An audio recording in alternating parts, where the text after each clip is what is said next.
Well, this is National Education Week, and we often hear about the challenges of teaching, and we know there is a teacher shortage in South Carolina. So with so much going on in the world of education, sometimes we wonder what we as parents can do to help out the teachers. So guess who's here? Jeff Maxey. He's with Starr Elementary School, and you may remember he was Teacher of the Year. Was it last year, right? Last year. So just fresh off the title holding year that you experienced, driving that BMW for a year. Let's talk a little bit about what we as parents can do to help teachers out. I mean, how tough is it to be a teacher these days? You know, teaching is an amazing profession, but teaching in many ways is simply the difficulties are part of the microcosm of what's happening in society.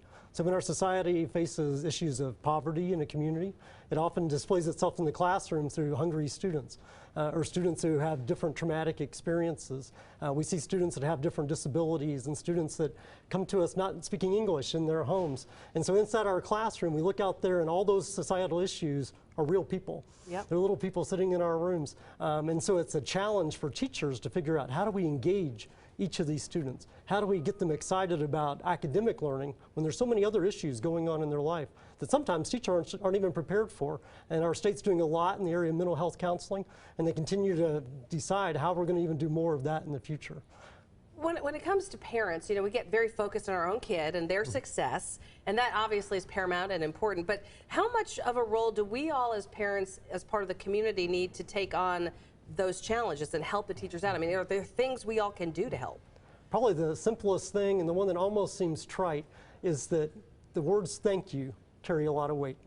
And so when a parent sends a note, parent stops you in the car rider line in the morning and just says, I appreciate what you do, what you're trying to do for the kids of our school, and specifically for my child, that weighs more and carries more weight than anything else that folks can do. It can kind of power you and keep you going, I guess. It really does, and it makes you know, it lets you know that what you're doing is making a difference in their lives. But the other part of it is knowing that we're a team.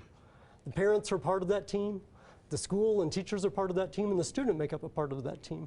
And when one part of that team isn't functioning as well, or somehow or another that team starts to turn against each other and it makes it a competition, then it makes the job much more difficult, and we're not going to move ahead like we'd like to. So when we realize that we're a team with the same goals and the same purpose, then that makes all the difference for that child. How do you help kids, too? Because we as the parents are the chief sort of motivators and inspirers of our kids. How do we help them, you know, past the rumor mill where you hear, oh, so you got so-and-so, that's a terrible teacher, and they get this mindset in their head. How do you help your child, like, see past that and give each teacher their own experience, their own chance? Nobody's in the profession of teaching for the glory, the fame, or riches. People go into teaching because they want to make a difference in kids' lives. Those teachers are there because they care, and they want that child to move ahead. Maybe that teacher that has the reputation being mean is just because they're really challenging those students to move forward. I love it when students come back years later after they've gone on to high school or they're off in college and they say, you know, that one day you really pushed me and I was mad when I went home. I appreciate it now because I understand what you're trying to do. Isn't that cool? That's something that is the full circle. When it comes to what parents need to do to help out teachers beyond the thank you, what other things can we do to make the relationship work? Communication is big, right? Communication is huge. Letting us know what's going on in the child's life at home.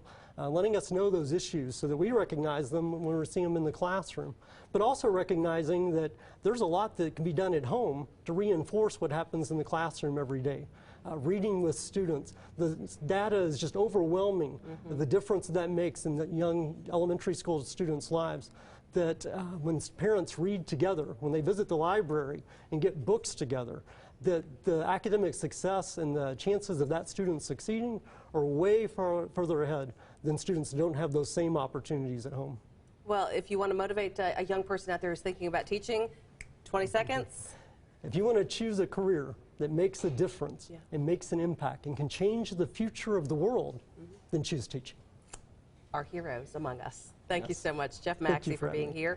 A reminder, our Ask a Lawyer phone bank, it's underway right now, so you can get your questions answered. We have attorneys standing by, and we'll check in there and take you live to Spartanburg to see how things are going coming up.